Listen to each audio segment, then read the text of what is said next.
Hello students, welcome to CBS and WP tuitions. आज हम लोग शुरू करने वाले हैं आपके साइंस के second chapter components of food. तो स्टार्ट करते हैं। In chapter 1 we made list of food items that we eat. Chapter 1 में हम लोगों ने क्या किया था? फूड आइटम का लिस्ट बनाया था। We also identified food items eaten in different parts of India and marked these on its map. तो वहां पे हमने क्या किया था? हमारे इंडिया के डिफरेंट पार्ट्स पे जो डिफरेंट टाइप्स के फूड खाया जाता है वो हम लोगों ने आइडेंटिफाई किए थे। फिर a meal could consist of chapati, dal and brinjal curry. तो एक मील में हम लोगों का जो ब्रेकफास्ट होता है या फिर लंच होता है, तो वहां पे जो एक मील होता है, मील हम किसके कहते हैं? मील हम कहते हैं जब वहां पे राइस होता है या फिर रोटी, उसके साथ एक करी होता है कि वेजिटेबल करी हो सकता है, वो फिश करी हो सकता है, कुछ भी हो सकता है। उसके साथ होता है क्या? कुछ स्वीट डेजर्ट में कुछ होता है, वो एक टोटल मील होता है। तो मील में क्या कंसिस्ट करता है मील? ए मील कुड कंसिस्ट ऑफ चपाती, चपाती रहता है, दाल रहता है, ब्रिंजल करी। एक मील में चपाती, मतलब चपाती क्या किससे बनता है? व्हीट से बनता है। तो व्हीट और राइस, ग्रेन्स का कुछ एक पार्ट हमेशा रहता ही है। उसके साथ क्या रहता है? पल्सेस, दैट इज दाल। वो हर तरह के दाल होते हैं, मैंने चैप्टर 1 में थोड़े बहुत बताए थे आपको। तो दाल होता है, उसके साथ क्या होता है? ब्रिंजल करी। कुछ वेजिटेबल करी हो सकता है, फिश करी हो सकता है, कुछ भी हो सकता है। Another may be rice sambar and vegetable preparation of ladies finger, that is bhindi. India के एक पार्ट में चपाती, दाल, ब्रिंजल करी खा सकते हैं, दूसरे पार्ट में राइस सांबर वेजिटेबल खा सकते हैं, दैट इज भिंडी वेजिटेबल। तो राइस मैंने जो बताया था आपको, राइस भी एक ग्रेन है। तो एक मील में हमेशा एक ग्रेन का पार्ट होता ही है। ग्रेन क्या है? कार्बोहाइड्रेट है, हम आगे चल के पढ़ेंगे वो। तो मील में हमको कार्बोहाइड्रेट मिलना चाहिए, वो बहुत इंपॉर्टेंट है। कार्बोहाइड्रेट, प्रोटीन, फैट एक मील में हमेशा होना चाहिए। कार्बोहाइड्रेट कहाँ से आता है? ग्रेन से आता है। राइस एक ग्रेन है, चपाती किससे बनता है? व्हीट से बनता है, व्हीट एक ग्रेन है। फिर दाल पल्सेस है, दाल में क्या आता है? प्रोटीन आता है, ठीक है। फिर यहाँ पे देखिए vegetable preparation, ladies finger, ladies finger में क्या है? भिंडी में क्या है? मिनरल्स है, उसके साथ फाइबर है, ठीक है। तो ये मील में, कंप्लीट मील में कार्बोहाइड्रेट, प्रोटीन, फैट, आगे चल के वो हम पढ़ेंगे, तो वो तीनों आता है, ठीक है। Yet another meal could be appam, fish curry, vegetables. तो साउथ इंडिया का जो मील होता है उसका है शायद अप्पम, वो भी शायद ग्रेन से बनता है, फिश करी हो सकता है, वेजिटेबल्स।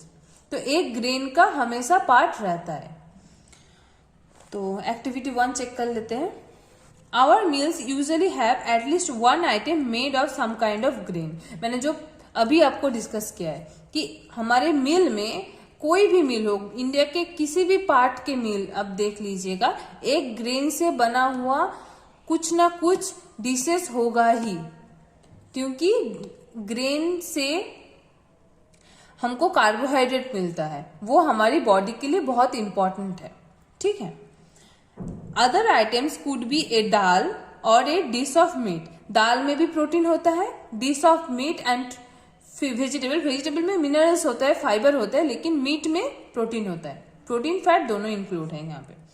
तो other items could be dal और a dish of meat and vegetables. It may also include items like curd, butter milk and pickles.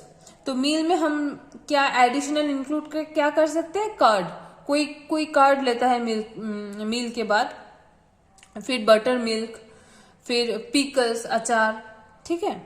Some example of meals from different regions are given in table 2.1।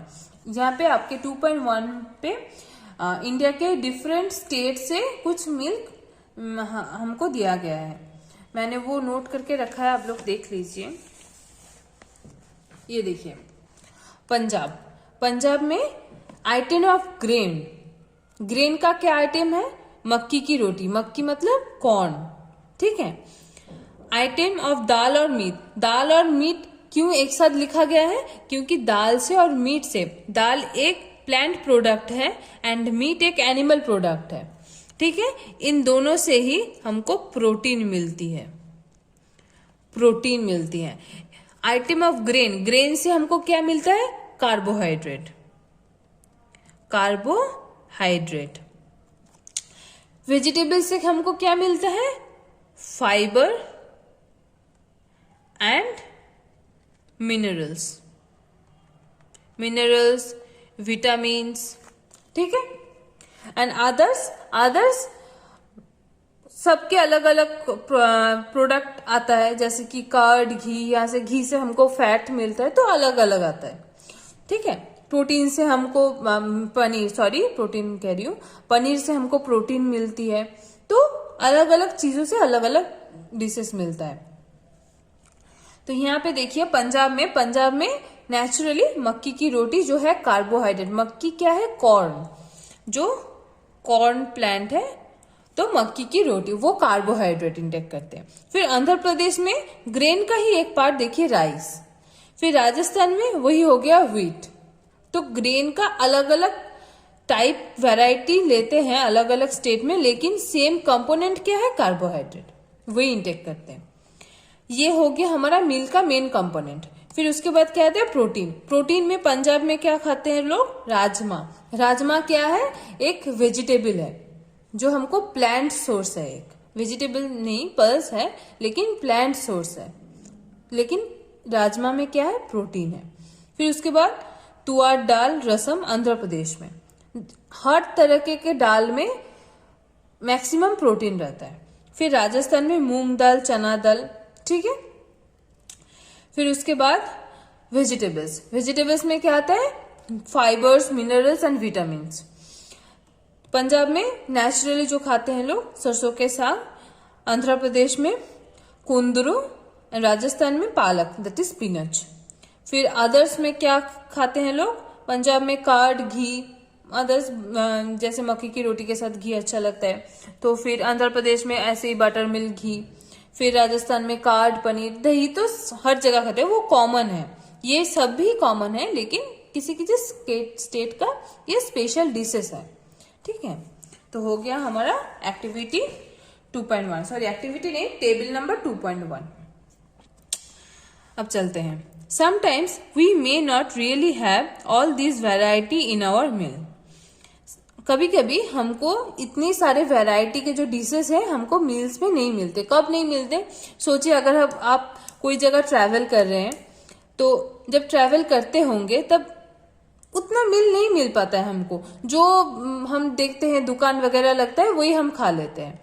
ठीक है, जैसे कि देखिए, if we are travelling, हम लोग जब travel कर रहे होंगे, we may eat whatever is available on the way, हम लोग वही खाते हैं जो हमारे रास्ते पे मिलता है हमको।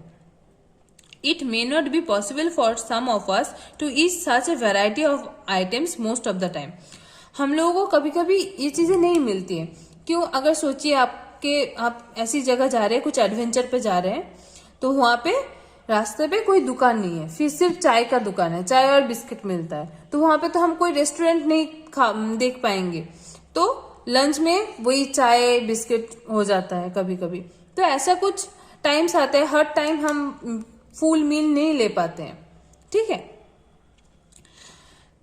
जैसे कि आप लोग स्कूल जब जाते हो, स्कूल में जिसका डे बोर्डिंग स्कूल है, तो स्कूल में जब जाते हो लंच टाइम 1:30 या फिर 12 बजे लंच टाइम में आपको घर से लंच दिया जाता है। किसी किसी को राइस दिया जाता है, किसी किसी को ब्रेड दिया जाता है, अलग अलग टिफिन दिए जाते हैं। लेकिन आप वही जब घर पे रहते हो, घर पे आपको क्या मिलता है?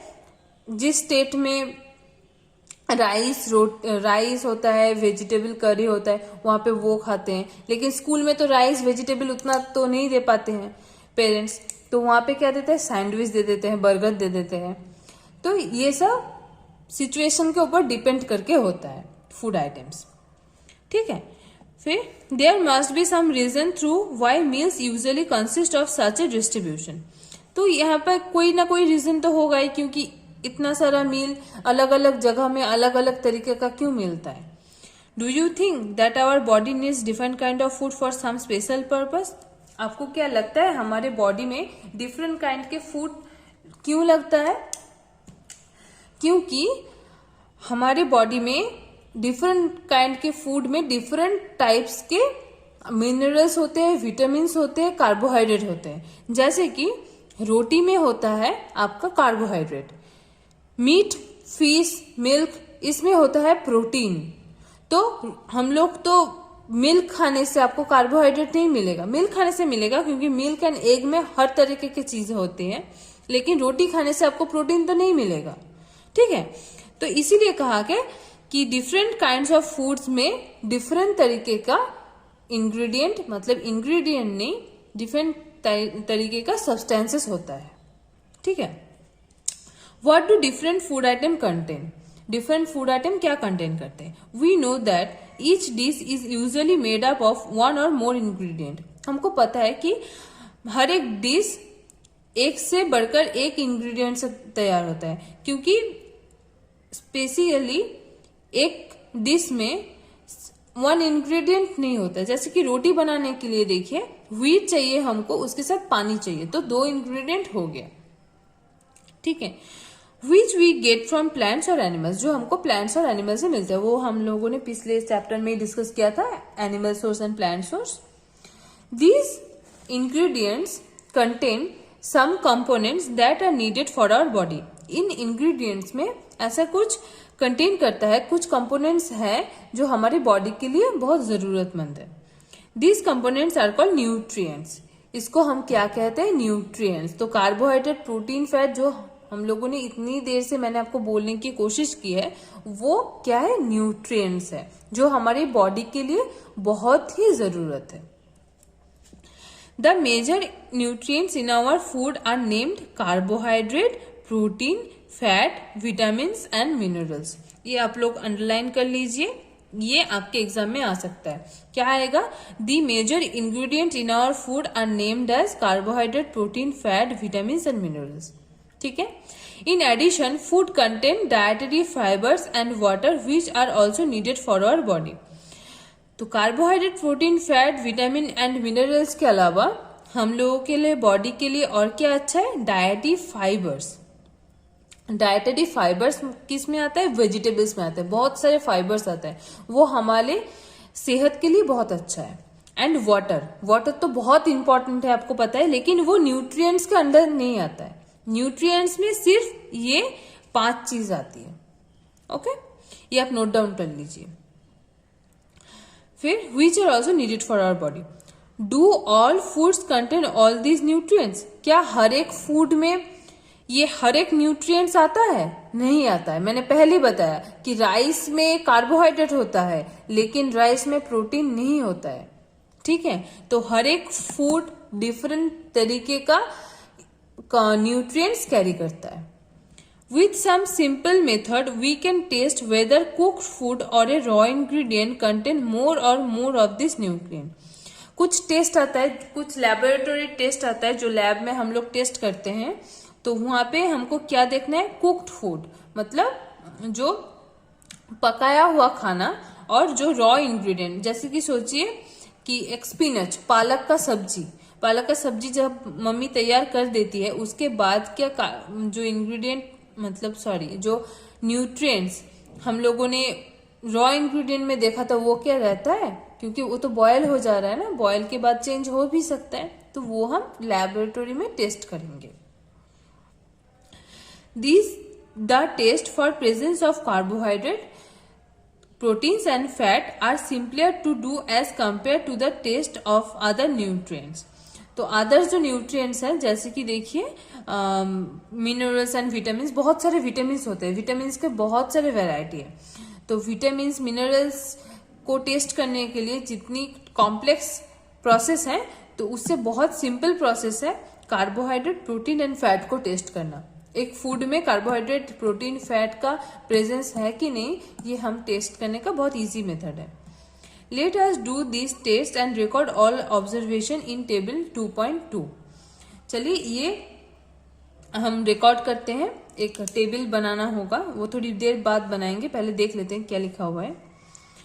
For carrying out this test you will need solution of iodine, copper sulphate and caustic soda. तो आपको टेस्ट करने के लिए क्या क्या चाहिए? Solution of iodine, copper sulphate and caustic soda. ये आप लोग अंडरलाइन कर लीजिए, नोट डाउन कर लीजिए, ठीक है।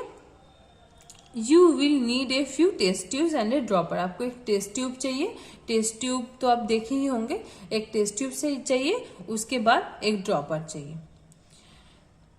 मैंने आपको पिक दिया है टेस्ट ट्यूब और ड्रॉपर का, देखिए। Try this test on cooked food item as well as raw materials. तो ये टेस्ट हमको cooked food items and raw materials दोनों पे करना है। टेबल 2.2 अगले पेज में है, हम थोड़ी देर बाद जाते हैं वहां पे। shows you a way to record the observation from this test। 2.2 table में आपको कैसे ऑब्जर्वेशन को टेबल चार्ट में लिखना है वो आपको बताया गया है। Some food items are given in this table. कुछ फूड आइटम्स वहां पे टेबल पे दिया हुआ है, ये देखिए फूड आइटम्स। तो you can conduct the test either with these or any other available food items. आप लोग इस फूड आइटम से भी टेस्ट कर सकते हैं और अलग अलग आपके मन चाहे आइटम से भी कर सकते हैं। मैं बताती हूँ थोड़ी देर बाद टेस्ट कैसे करना है। Do this test carefully and do not try to eat or taste any chemical. अगर आप लोग टेस्ट कर रहे हो, लेकिन आप लोग तभी घर पे होंगे लॉकडाउन की वजह से, अगर टेस्ट कर रहे थे तो कभी केमिकल्स को टेस्ट नहीं करना है, क्योंकि वो बहुत खतरनाक हो सकते हैं आपके बॉडी के लिए, ठीक है। If the required solution are not available in readymade form, आपको अगर सॉल्यूशन रेडीमेड फॉर्म में अवेलेबल नहीं है, your teacher will prepare them as given in the box. आपके टीचर आपको रेडी करके देंगे, आपको हाथ नहीं लगाना है, ठीक है। Let us begin by testing different food item to see if they contain carbohydrate. तो हम टेस्ट चालू करते हैं। हम क्या टेस्ट करेंगे कि कार्बोहाइड्रेट उस फूड आइटम्स में है कि नहीं। कौन से फूड आइटम्स में? जो फूड आइटम्स अब हम लेंगे, तो कार्बोहाइड्रेट टेस्ट करना है। तो यहाँ पे हम लिख देते हैं कार्बोहाइड्रेट, कार्बोहाइड्रेट, ठीक है। अब देखते हैं, there are many types of carbohydrate. बहुत सारे कार्बोहाइड्रेट के टाइप्स है। The main carbohydrate found in our food are in the form of starch and sugar. तो कार्बोहाइड्रेट में फूड आइटम किस फॉर्म में रहता है? Starch and sugar. किस फॉर्म में रहता है? Mostly starch and sugar. ये आप लोग अभी नोट कर सकते हैं, नहीं तो मैं ये चैप्टर जब खत्म हो जाएगा तो वहां पे मैं आपके जो क्वेश्चंस होंगे इस चैप्टर से मैं वो सब लिखा दूंगी, ठीक है। We can easily test if a food item contain starch. हम लोग आसानी से टेस्ट कर सकते हैं कि इस फूड आइटम्स में स्टार्च है कि नहीं। तो यहाँ पे एक बार देख लेते हैं। ए डाइल्यूट सोल्यूशन ऑफ आयोडीन। तो यहाँ पे क्या क्या सोल्यूशन लेने को कहा है? Iodine, copper sulphate and caustic soda. तो देख लीजिए, a dilute solution of iodine can be prepared by adding few drops of denatured iodine to a test tube half filled with water। तो dilute solution मतलब क्या है? एक चीज होता है, आप लोग एक देख लीजिए, dilute solution। सोचिए यहाँ पे आयोडीन लिया गया है, ठीक है।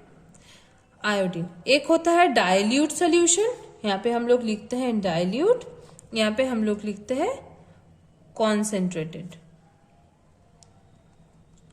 कॉन्सेंट्रेटेड आपके लिए एक नया टर्म है, तो ये मैं थोड़ी देर बाद बताती हूँ। देखिए, आयोडीन, कंसेंट्रेटेड एंड डाइल्यूट।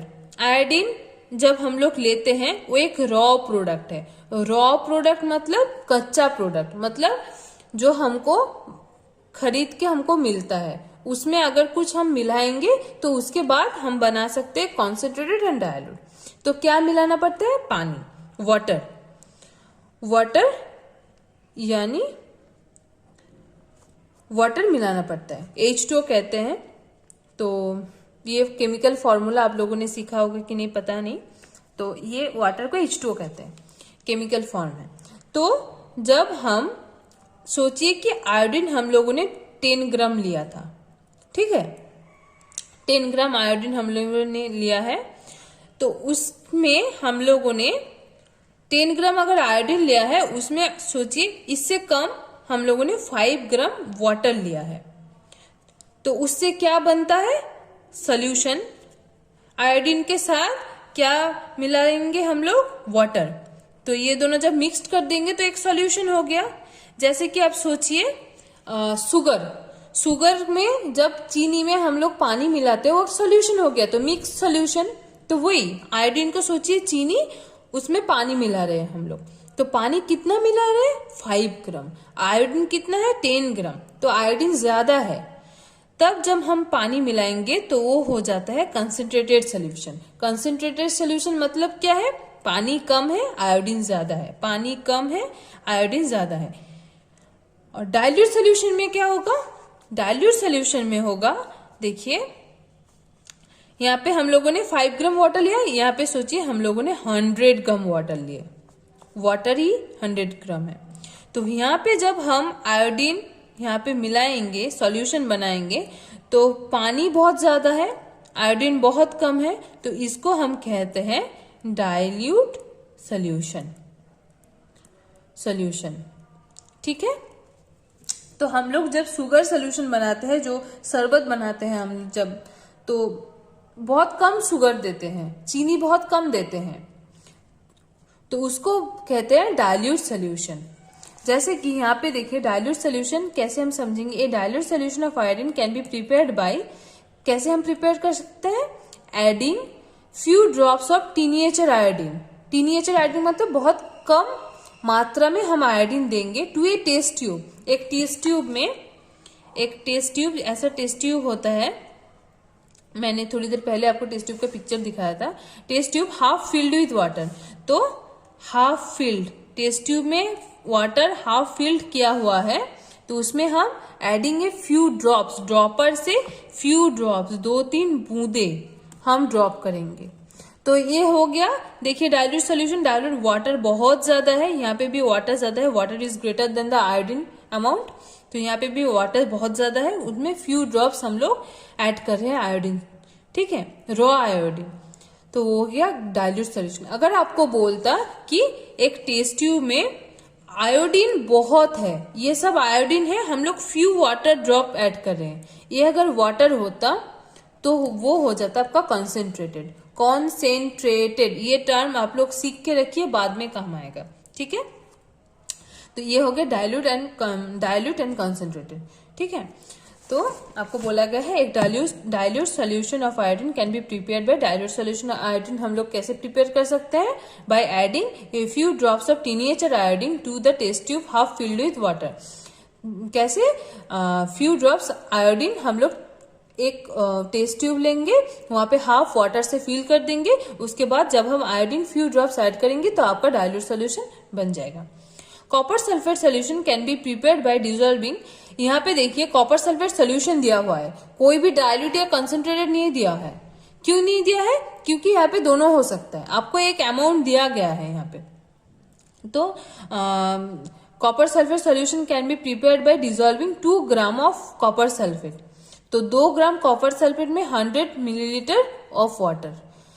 तो आप यहाँ पे कह सकते हैं कि ये भी डाइल्यूट हो गया, लेकिन आप देखिए यूनिट अलग है।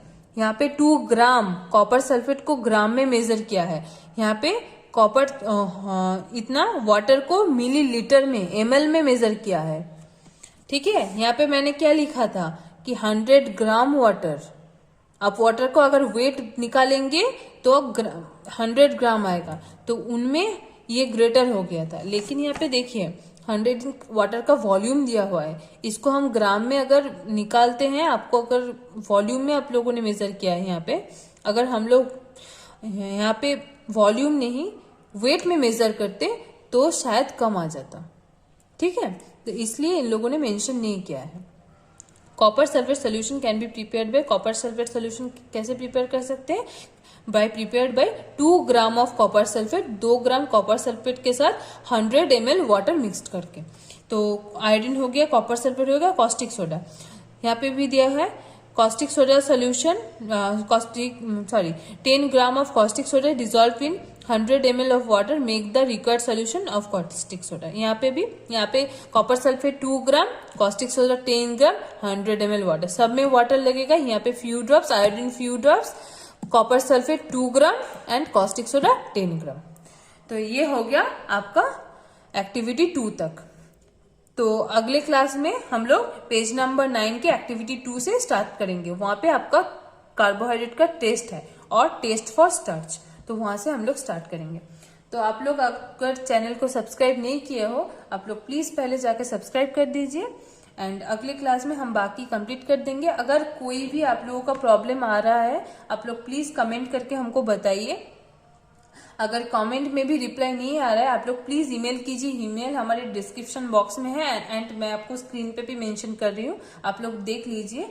एंड अगर फर्स्ट चैप्टर आपको देखना है, उसका वीडियो दिया हुआ है, वो भी डिस्क्रिप्शन बॉक्स में लिंक है, आप लोग चेक कर लीजिए। Thank you friends.